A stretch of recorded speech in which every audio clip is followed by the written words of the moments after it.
Halo sahabat ngerangkum film, gimana kabarnya? Oke, seperti biasa kali ini, Mimin akan ngebahas film kungfu yang penuh dengan adrenalin. Daripada berlama-lama dan ngebacotnya terlalu jauh, kita gaskeun aja langsung. Dimana kisah akan berfokus pada masa muda Wong Fei Hung yang harus berjuang melawan gangster-gangster kejam yang ada pada zamannya. Seperti apakah ceritanya? Ini dia kita gaskeun.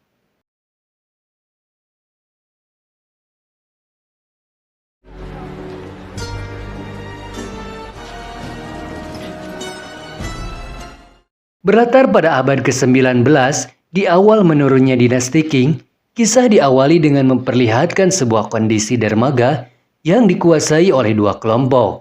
Ada geng Macan Hitam dan geng Laut Utara.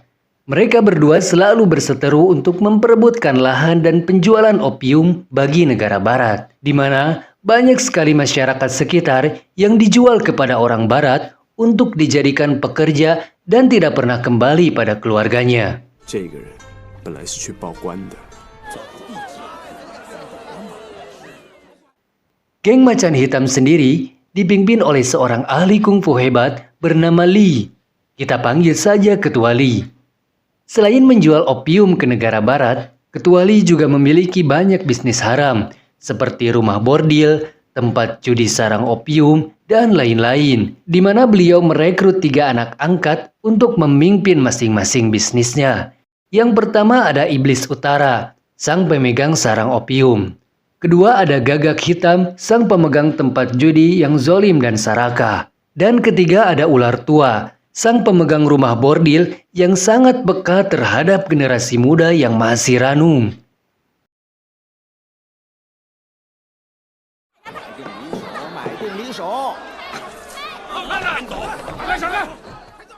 Dan kisah akan berfokus pada seorang pemuda yang masih belum menyadari akan menjadi legenda.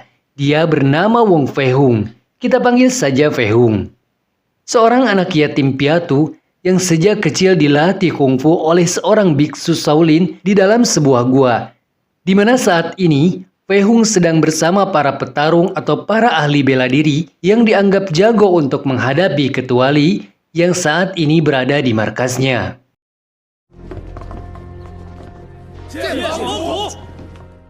Tujuan Ketua Li memanggil Fei Hung dan para petarung adalah untuk membunuh kelompok saingannya, yakni geng Laut Utara, yang barang siapa di antara mereka bisa membawa kepala bos geng Laut Utara, maka Ketua Li akan menjadikannya anak angkat keempatnya, yang berhak mendapatkan akses dan fasilitas dari geng Macan Hitam. Sebelum jalan, Ketua Li pun melakukan serangkaian tes mental dan fisik untuk melihat seberapa kuatkah tekad mereka yang dari semua petarung hanya Fei Hung lah yang mampu bertahan dan tidak menunjukkan rasa takut sedikit pun.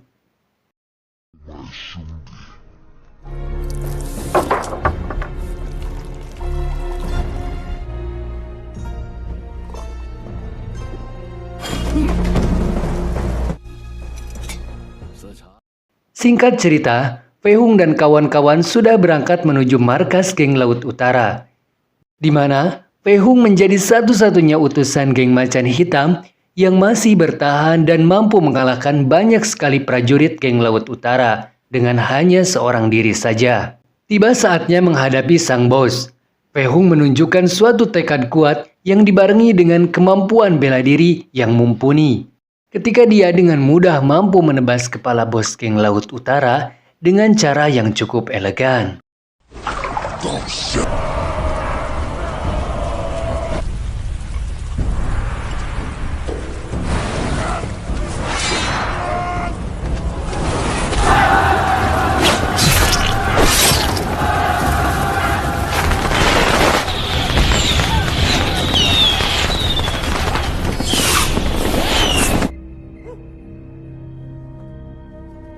Melihat Fei Hung berhasil menjalankan misi, Ketua Li langsung mengangkat dia sebagai anak angkat keempatnya yang akan membantu bisnisnya di dermaga. Ketika Fei Hung sedang diobati, dia pun tanya-tanya kepada si tabib mengenai gudang yang menjadi tempat disimpannya semua uang dan harta milik Ketua Li hasil dari bisnis geng hitamnya. Di mana lokasinya sendiri sangat rahasia dan terdapat 2 kunci untuk bisa membukanya, yang masing-masing kunci tersebut dipegang oleh 2 anak angkatnya, yakni si ular tua dan si gagak hitam. Disinilah kita akan membawa flashback ke masa lalu yang memperlihatkan Fei Hung kecil bersama dengan 3 sahabat karibnya. Suatu hari, salah satu sahabat perempuannya bernama Hua kecil pun diculik oleh kelompok gangster untuk dijadikan wanita pengencrit.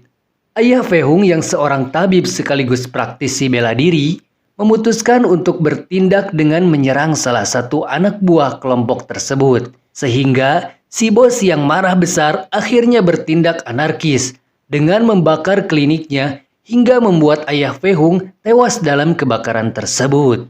Fei Hung dan satu sahabatnya bernama Pierre pun memutuskan untuk balas dendam. Namun, seluruh kelompok tersebut sudah tewas dibantai oleh kelompok geng yang tiada lain adalah geng Macan Hitam di bawah pimpinan Ketua Li.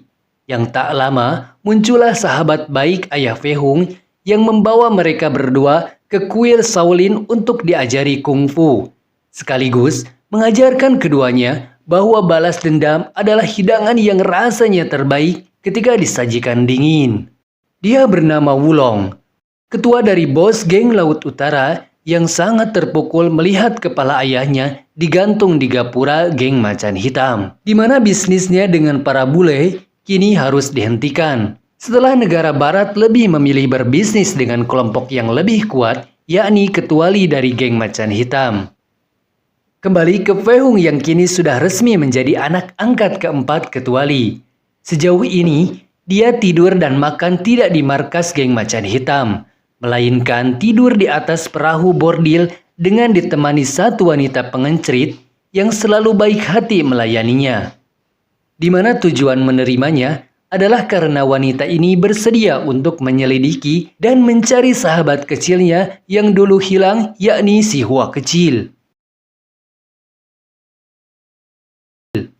Suatu malam, ketika semua anak angkat Ketua Li sedang berkumpul, Fei Hung pun muncul di sana untuk ikut nimbrung dan meledek tongkat si iblis utara seperti tongkat kakek-kakek, sehingga mendapat satuan taman yang membuat makan malam sempat mengalami terjadi sedikit ketegangan.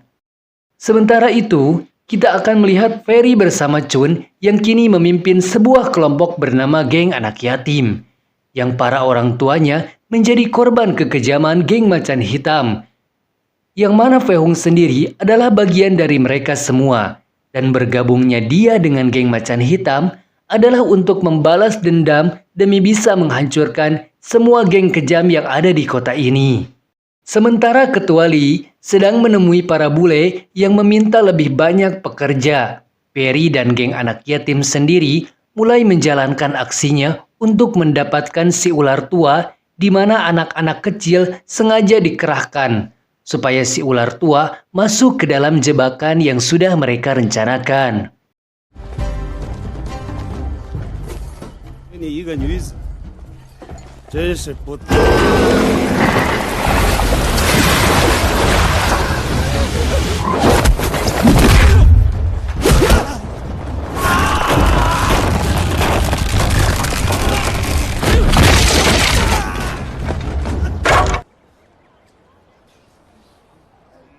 Saat si ular tua sudah mati itulah, Perry dan Chun mencetak kunci geng uang yang dipegang oleh si ular tua agar bisa dibuat replikanya sehingga Ketua Li tidak curiga tentang tujuan mereka yang sebenarnya. Setelah berhasil mereplika kunci gudang, Perry pun menemui Fei Hung untuk memberikan kunci tersebut, di mana Fei Hung sendiri langsung mendatangi si gagak hitam untuk mengadu domba dia dengan si iblis utara agar terjadi gathering atau konflik di antara keduanya. Alhasil, Fei Hung pun diajak si gagak hitam menuju gudang uangnya untuk membuktikan kebenaran kunci tersebut. Sekaligus, semua yang dikatakannya yang setelah berhasil otomatis supaya Fei Hung akhirnya tahu di mana letak gudang uang itu berada. Tanpa buang waktu, Fei Hung segera memberitahukan lokasinya kepada Pierre dan Chun agar mereka secepatnya melakukan pencurian sesuai rencana, di mana Mereka sendiri diajak ketuali untuk melihat-lihat koleksi senjatanya di salah satu gudang penyimpanan barang yang tanpa keduanya duga muncullah Wulong dari geng Laut Utara yang menuntut balas dendam atas kematian ayahnya. Terjadi perkelahian luar biasa ketika ketuali menghadapi puluhan anak buah Wulong tanpa ampun. Sementara menghadapi Wulong dengan gerakan dan jurus-jurus luar biasa yang hanya dimiliki oleh para praktisi berilmu tinggi. Dan yang pada akhirnya, Wulong harus mengakui kehebatan Fei Hung yang tidak sebanding dengannya. Yang mana terjadi sedikit momen mengenaskan ketika Fei Hung kasihan terhadap Wulong dan menolak untuk membunuhnya. Tetapi ketuali dengan sengaja menendang pedangnya hingga Wulong tewas saat itu juga. 当年要不是我爹准在码头里，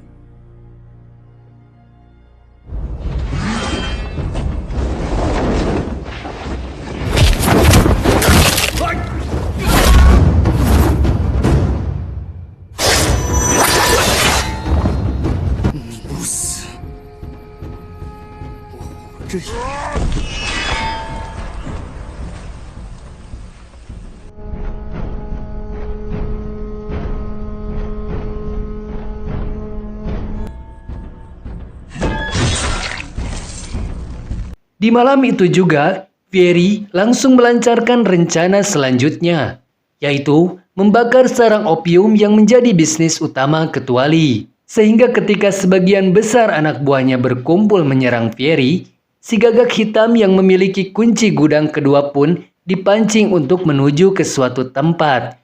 Yang di situ sudah ada geng anak yatim beserta si Fei Hung yang sudah siap membalas dendam atas semua perbuatannya terhadap para orang tua mereka yang meninggal sebagai pekerja. Setelah dua kunci didapatkan, Chun dan kawan-kawan langsung membuka gudang uang dan mengambil semua perak yang ada di sana untuk dibagikan kepada masyarakat yang membutuhkan. Sementara ketuali sendiri benar-benar murka dengan Fiery yang berhasil tertangkap sehingga dia meminta sebuah gunting dan memerintahkan Fei Hung untuk membunuh sahabat baiknya sendiri. Tetapi keesokan paginya, Fei Hung yang semakin benci terhadap ketuali pun langsung pergi ke dermaga untuk membebaskan para pekerja yang akan dikirim ke negara barat. Yang tanpa sepengetahuan siapapun, si wanita pengencrit yang sering bersama Fei Hung pun mendatangi iblis utara di kamar pribadinya. Pada akhirnya, dua sahabat terbaik Fei Hung pun harus mati demi mereka semua. 我的乳名叫阿花，你说的话我也不信。我的高明。你想要点什么大赏？你知道他什么？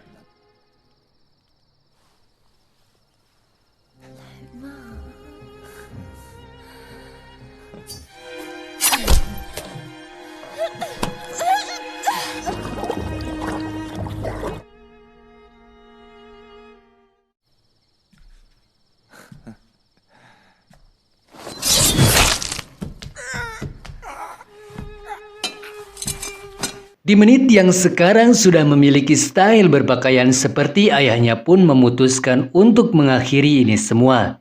Dengan cara mendatangi markas geng Macan Hitam saat itu juga. Tiba di sana, Fei Hung yang tak ingin terjadi pertumpahan darah pun bersikap bijak dengan menantang ketuali duel 1 lawan 1. Di mana ketuali menyetujui usulan tersebut.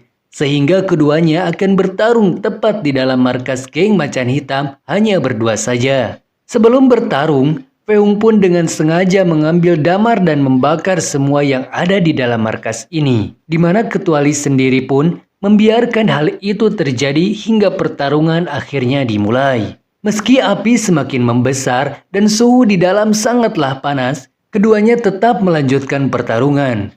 Sementara untuk semua anak buahnya yang ada di luar, akhirnya memutuskan untuk kabur setelah menganggap bos mereka sudah mati.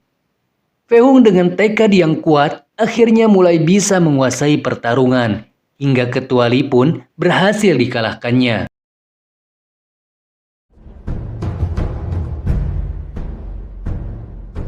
地盘都烧光，让这个码头